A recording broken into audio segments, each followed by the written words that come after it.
Hi friends, welcome to Kanishka mathematics tutorial. और आज हम class 10th RBSE Hindi medium का चैप्टर वास्तविक संख्याएं डिस्कस करेंगे। तो उसके लिए यह इंट्रोडक्शन क्लास है। तो देखिए, नंबर सिस्टम के बारे में पहले जानते हैं, जो आपने क्लास 9th में पढ़ा होगा। प्राकृत संख्याएं, गिनती वाली संख्याएं प्राकृत संख्याएं कहलाती हैं। ऐसी संख्याएं जिनको हम काउंटिंग के लिए यूज करते हैं, वो संख्याएं गिनती वाली संख्या होती हैं। तो उन्हीं गिनती वाली संख्याओं को प्राकृत संख्याएं कहा जाता है, जैसे 1, 2, 3, 4 आदि। ठीक है। अब प्राकृत संख्याओं को कैपिटल एन के द्वारा प्रदर्शित किया जाता है। पूर्ण संख्याएं, यदि हम प्राकृत संख्याओं के समुच्चय में 0 को और मिला दें तो हमारे पास जो समुच्चय आता है वो पूर्ण संख्याओं का समुच्चय आता है, जैसे 0, 1, 2, 3। ठीक है, एंड सो ऑन। ठीक है।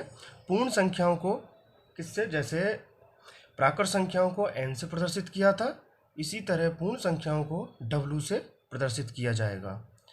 अब आती हैं पूर्णांक संख्याएं। पूर्ण संख्याओं के समूह में यदि प्राकृत संख्याओं के ऋणात्मक अंक और धनात्मक अंक और मिला दिया जाए तो पूर्णांक संख्याओं का समुच्चय प्राप्त होता है या समूह प्राप्त होता है। जैसे ये देखिए, ये अपने पास पूर्ण संख्या थी 0, 1, 2, 3। अब इनके अगर नेगेटिव पार्ट्स और ले लिए जाएं, इनके ऋणात्मक भाग और ले लिए जाएं तो -1, -2, -3, तो ये संख्याएं क्या हो जाएंगी? ये संख्याएं हो जाएंगी पूर्णांक संख्याएं। जैसे प्राकृत संख्याओं को n से प्रदर्शित किया था,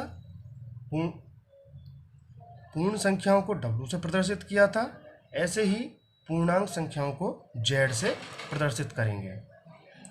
अब पूर्णांक संख्याएं दो प्रकार की होती हैं। पहली धनात्मक पूर्णांक, 0 से बड़े सभी पूर्णांक धनात्मक पूर्णांक कहलाते हैं। ये देखिए, 0 से बड़े 1, 2, 3 ये धनात्मक पूर्णांक है, तो इनको धनात्मक पूर्णांक बोलेंगे। और 0 से छोटे सभी पूर्णांक क्या कहलाते हैं? ऋणात्मक पूर्णांक कहलाते हैं। 0 से छोटे सभी पूर्णांक ऋणात्मक पूर्णांक कहलाते हैं। For example -3, -2, -1। अब 0 उदासीन पूर्णांक 0 है, क्योंकि 0 न तो धनात्मक है न ही ऋणात्मक है, इसलिए इसको उदासीन पूर्णांक कहा जाता है। अब आती हैं परिमेय संख्याएं। ऐसी संख्याएं जिन्हें हम p/q के रूप में लिख सकते हैं, जहां p और q पूर्णांक हैं तथा q 0 के बराबर नहीं है, तो वो संख्याएं परिमेय संख्याएं कहलाती हैं। देखिए, p/q, इनको भिन्न के रूप में भी लिख सकते हैं। ये एक भिन्न ही तो है। सपोज करो p का मान 2 और q का मान 3, तो इसको एक भिन्न भी तो बोल सकते हैं। तो ये भी तो भिन्न ही है, पर इनके स्पेसिफिक नाम दे दिए गए हैं। p दे दिया और q दे दिया। p/q की फॉर्म में लिख सकते हैं इनको, और q की वैल्यू 0 नहीं होनी चाहिए। अब यहाँ पे q की वैल्यू 0 क्यों नहीं होनी चाहिए? वो इसलिए, अगर q की वैल्यू अगर 0 हो गई तो किसी भी संख्या में 0 का भाग देंगे तो अनंत आता है, और अनंत अनिर्धारित रूप है, इसलिए यहाँ पे q का मान 0 नहीं होना चाहिए। सभी पूर्णांक संख्याएं परिमेय संख्याएं हैं, परंतु सभी परिमेय संख्याएं पूर्णांक संख्या हो ऐसा कोई जरूरी नहीं है। देखिए, सपोज करो कोई पूर्णांक संख्या है -2, -3, ऐसे इनके धनात्मक भाग भी लेते हैं 2 और 3। अगर मैं इनको 1 से भाग देता हूँ, 1 से भाग देता हूँ, तो एज ए ये p हो गया, ये q हो गया। यहाँ पे p का मान -3 हो गया, यहाँ पे q का मान 1 हो गया। यहाँ पे p का मान 2 हो गया, यहाँ पे q का मान 1 हो गया। यहाँ पे p का मान 3 हो गया, यहाँ पे q का मान 1 हो गया। तो इनको p/q की फॉर्म में हम लिख पा रहे हैं। अगर इनको हम p/q की फॉर्म में लिख पा रहे हैं तो ये कैसी संख्याएं हो गई? ये परिमेय संख्याएं होंगी। तो सभी पूर्णांक संख्याएं परिमेय संख्याएं हो सकती हैं, पर सभी परिमेय संख्याएं पूर्णांक संख्याएं नहीं होंगी। देखिए, जैसे पूर्णांक संख्याएं ये हैं अपने पास, अगर हम पूर्णांक संख्याओं को 1 से भाग दे दें तो ये संख्याएं परिमेय संख्याएं बन जाएंगी। अभी आपको बताया है ऐसे बनेंगी परिमेय संख्याएं। अब आता है अपरिमेय संख्याएं। ऐसी संख्याएं जिन्हें हम p/q के रूप में नहीं लिख सकते, उन संख्याओं को अपरिमेय संख्याएं कहा जाता है। जैसे √2, √3, √5, पाई आदि। ठीक है, √2 जब इसका आप वर्गमूल निकालोगे 2 का, तो वो एक अशांत अनावृत्ति संख्या आएगी। ठीक है, ऐसे ही √3 का निकालोगे तो उसका जो प्रसार होगा, दशमलव प्रसार, वो भी अशांत आएगा। ऐसे ही √5 का भी।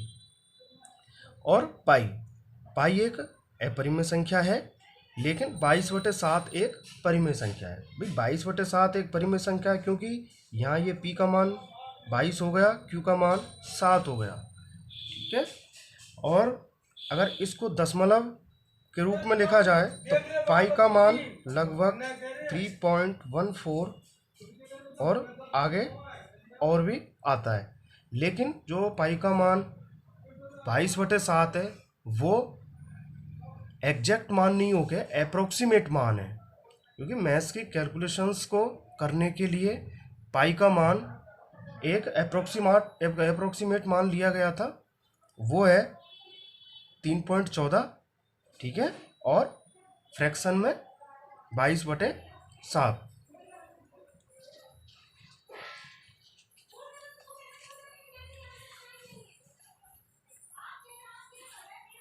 अब यहाँ से आपका चैप्टर स्टार्ट है, वास्तविक संख्याएं। परिमेय तथा अपरिमेय संख्याओं का समूह वास्तविक संख्याओं का समूह कहलाता है।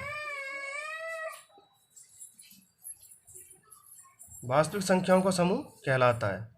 इसमें वेरी फर्स्ट टॉपिक यूक्लिड विभाजन प्रमेयिका। सबसे पहले तो ये जानते हैं प्रमेयिका होती क्या है। प्रमेयिका एक सिद्ध किया हुआ कथन होता है, और इस कथन से हम किसी अन्य कथन को सिद्ध करते हैं। तो यहाँ पे इसको एग्जाम्पल से समझेंगे। तो हमने यहाँ पे 2 धनात्मक पूर्णांक लिए, सपोज करो 21 और 5, और 21 5 से बड़ा है। तो अब 21 में 5 से भाग देंगे। तो देखिए 5 से भाग दिया 21 में, 4 बार गया, 20 आया यहाँ, और शेषफल 1 बचा। तो यहाँ पे 5 है वो भाजक है, 4 भागफल है, और 1 शेषफल है। तो इसको अगर हम एक कथन के रूप में अगर लिखें तो कैसे लिखेंगे? देखिए 21 ये भाज्य हो गया, बराबर ये क्या हो गया 5 भाजक, 4 हो गया भागफल, प्लस 1 क्या हो गया शेषफल। तो इसको ऐसे लिख सकते हैं, भाज्य बराबर भाजक गुना भागफल प्लस शेषफल। अब यहाँ पे जो शेषफल की वैल्यू है, जब भी हम भाग देते हैं तो जो शेषफल का मान आता है वो 0 के इक्वल या 0 से बड़ा आएगा, पर हमेशा भाजक से छोटा आएगा। तो यहाँ पे भाजक 5 है, तो शेषफल 5 से ज़्यादा भी नहीं होगा और 5 के बराबर भी नहीं होगा, 5 से छोटा होगा हमेशा। तो इसको अगर स्टैंडर्ड फॉर्म में लिखें, ये दो धनात्मक पूर्णांक हैं a और b, और a जो धनात्मक पूर्णांक है वो b से बड़ा है, और b से a को डिवाइड किया तो कोसेंट आया और रिमाइंडर आया। ठीक है, भागफल आया और शेषफल आया। तो a बराबर BQ प्लस R। यहाँ पर a भाज्य है, b भाजक है, q कोसेंट भागफल है, प्लस R रिमाइंडर वो शेषफल है। ठीक है, और R की वैल्यू 0 से बड़ी या 0 के इक्वल, बट b से हमेशा छोटी होगी। b यहाँ पे भाजक है, भाजक से छोटी होगी, और R शेषफल है, तो शेषफल की वैल्यू भाजक से छोटी, 0 के इक्वल या 0 से बड़ी होगी। 2 धनात्मक पूर्णांक a और b दिए रहने पर ऐसी अद्वितीय पूर्ण संख्याएं q और r विद्यमान हैं कि ए बराबर बी क्यूब प्लस आर, जहाँ आर शून्य के बराबर या बड़ा है और बी से छोटा है।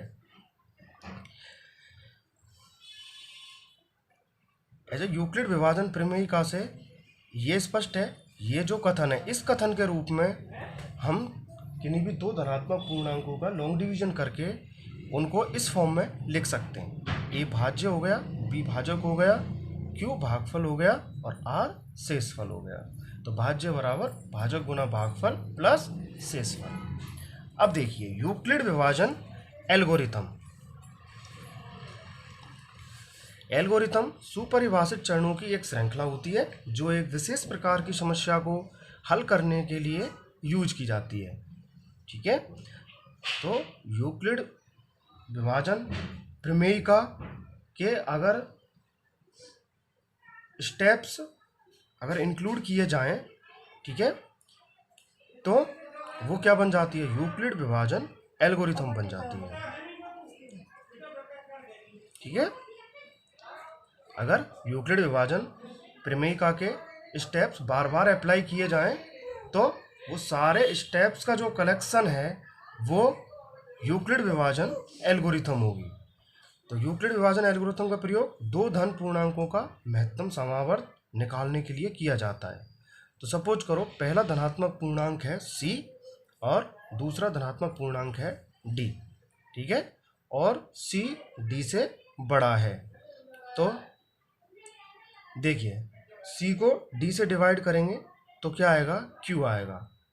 ठीक है, q यहाँ पे भागफल है, d यहाँ पे भाजक है और r यहाँ पे शेषफल है। ठीक है, इनका मान SCF निकालने के लिए किया जाता है। अब आपके दिमाग में डाउट आ रहा होगा कि यूक्लिड विभाजन एल्गोरिथम का प्रयोग क्या हम नेगेटिव इंटीजर्स के लिए भी कर सकते हैं? बिल्कुल कर सकते हैं, नेगेटिव इंटीजर्स के लिए, ऋणात्मक पूर्णांक के लिए भी कर सकते हैं, पर अभी हमारे 10th के सिलेबस में ओनली धनात्मक पूर्णांक के लिए यूक्लिड विभाजन एल्गोरिथम का प्रयोग है। देखिए फर्स्ट स्टेप, दो धनात्मक पूर्णांक मान लिए c और d और c d से बड़ा है और इनका SCF फाइंड आउट करेंगे, महत्तम समावर्त निकालेंगे इनका यूक्लिड डिवीजन एल्गोरिथम से। तो पहला c और d के लिए यूक्लिड विभाजन प्रमेयिका का प्रयोग करके q और r ज्ञात करते हैं। ये देखिए c में d का भाग दिया, यूक्लिड विभाजन प्रमेयिका लगाई, भागफल निकाला और शेषफल निकाला। ठीक है, q और r ज्ञात करते हैं कि c बराबर डी क्यू प्लस आर, यहाँ पे r की वैल्यू मतलब शेषफल की वैल्यू 0 के बराबर या 0 से बड़ी और भाजक से हमेशा छोटी हो।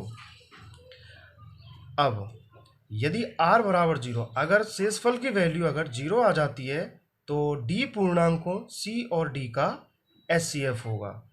इसमें यह है कि सबसे पहले लॉन्ग डिवीजन कीजिए और लॉन्ग डिवीजन तब तक करना है तब तक कि शेषफल 0 नहीं आ जाए। अगर शेषफल अगर 0 आ जाता है तो जब शेषफल 0 आया है उस समय जो हमारे पास भाजक होगा वही उन दोनों धनात्मक पूर्णांकों का महत्तम समावर्त होगा और SCF होगा। तो देखिए यदि r बराबर 0 तो d पूर्णांकों c और d का SCF, ये दो धनात्मक पूर्णांक c और d लिए थे। ठीक है, जब शेषफल 0 आ जाएगा तो d जो भाजक है वो ही इन दोनों धनात्मक पूर्णांकों का SCF होगा। यदि r शून्य के बराबर नहीं है, अगर शेषफल का मान 0 नहीं आता है तो d और r के लिए यूक्लिड विभाजन प्रमेयिका का प्रयोग वापस करेंगे। ठीक है, अब देखिए जैसे c और d दो धनात्मक पूर्णांक थे, यहाँ पे शेषफल सपोज 0 नहीं आया तो वापस भाजक में शेषफल से भाग दिया था, यूक्लिड विभाजन प्रमेयिका लगाई थी। ठीक है, तो फिर उसके बाद में सपोज करो कि r1 शेषफल आया, यहाँ पे r आया, यहाँ पे r1 शेषफल आया। ठीक है, फिर अगर शेषफल 0 नहीं है यहाँ पे तो r1 से वापस r को ही डिवाइड कर देंगे। ठीक है, फिर यहाँ भागफल, सेकंड भागफल आ गया सेकंड स्टेप का, यहाँ पे शेषफल 0 आ गया यहाँ पे अगर शेषफल 0 आ गया तो इसका मतलब ये है कि इसके लिए जो R1 होगा वो ही इनका महत्तम समावर्त बन जाएगा। अगर यहाँ R का मान अगर 0 आ जाएगा तो D जो पूर्णांक होगा, D जो भाजक होगा वो C और D का SCF बन जाएगा। यदि R का मान 0 नहीं आता है, अगर शेषफल का मान अगर 0 नहीं आता है तो D और R के लिए यूक्लिड विभाजन प्रमेयिका का दोबारा यूज करेंगे और तब तक करना है तब तक कि शेषफल का मान 0 नहीं आ जाता है। Okay, thank you guys. अगर आपको वीडियो अच्छी लगी हो तो वीडियो को लाइक करें, शेयर करें और चैनल को सब्सक्राइब करें।